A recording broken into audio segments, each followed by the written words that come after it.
Hello guys, magandang araw. Ayan, magluluto ulit tayo ng pongapong. Yan ang ating bida ngayon, yung pongapong uli.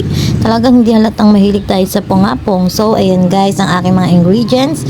I-adobo ko uli siya, pero may kasama naman siyang baboy. Tapos, magtotorta tayo ng talong. Magtotorta tayo ng pongapong.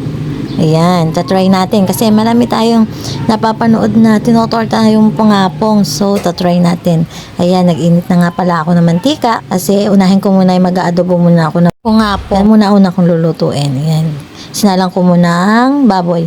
Piprituhin ko muna hanggang maglabas yung kanyang mantika. Halu-haluin muna natin hanggang maging kulay brown siya. From this to this. Shout out sa iyo, Erica Pineda. Ayan, gayang-gaya ka talaga sa pag-from this to this mo. Talagang idol kasi kita. Ayan, ginisa ko na pala yung bawang at sibuyas. Inilako ko na sa baboy para habang naluluto ang baboy, maluluto na rin ang sibuyas bawang. Ayan, okay na yan. Kulay brown na siya. Kaya pwede na natin isalang yung pongapong. Ayan, hilahok na natin. Tapos hindi na natin yan lalagyan ng tubig kasi yan magkakatas siya. Ayan, hindi ko na pala napakita sa inyo yung mga nilagay ko dyan ingredients. Ang nilagay ko lang naman dyan yung ating pang-adobo, syempre. Toyo, paminta at pampalasa. Ayan, haluin muna natin, mix natin ang ating adobong pongapong. From this to this. Ayan na naman tayo. So, ayan nga pala guys, kaya pala ako nagayat ng sibuyas kasi ilalako ko na siya sa pongapong. Totortahin na natin siya. Ayan, nilagay ko na yung sibuyas sa pongapong, di ba? Para naman siyang talong. Yung kasi yung iba ginagawa nila, iniihaw daw bago daw itorta. Ayan, syempre, hindi ko na inihaw, nilaga ko yan Kaya, ayan, diretso na. Kasi minsan, wala tayong pang-ihaw kaya laga na lang din ginagawa ko sa talong. Pero mas masarap talaga rin ang inihaw kasi andun yung, yung parang aroma ba? Na talaga mag-i-enjoy ka sa pagkain. Ayan, minix ko na, nilagyan ko na ng 2 itlog. Ayan, haluin natin maigi. Ayan, mag-iinit na tayo ng mantika. Para isalang na natin yung pongapong na torta. Tortang pongapong. Ayan, para rin naman siyang talong. Wala rin naman siyang pinagkaiba sa talong.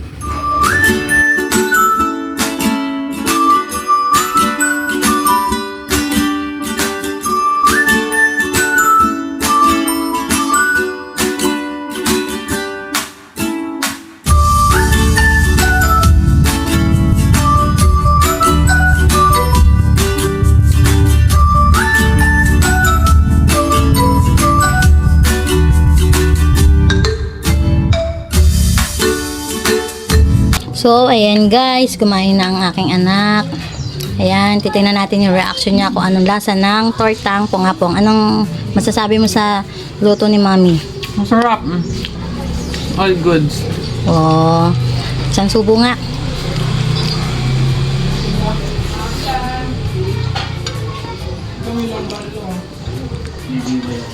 Sarap. Ayan, hello guys, ayan. Kain na kami ng kagulay. Ayun.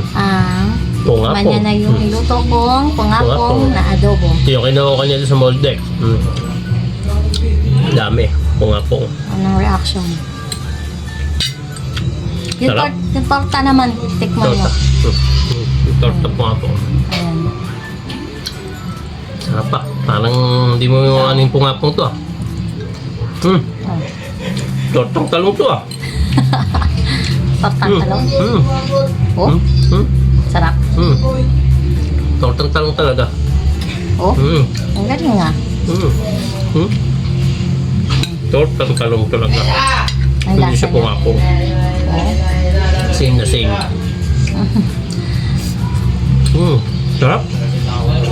Oh. Hindi nga halatang masarap. Yummy.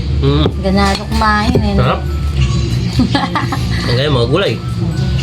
Okay guys, thank you for watching. Bye-bye. Sarap siya.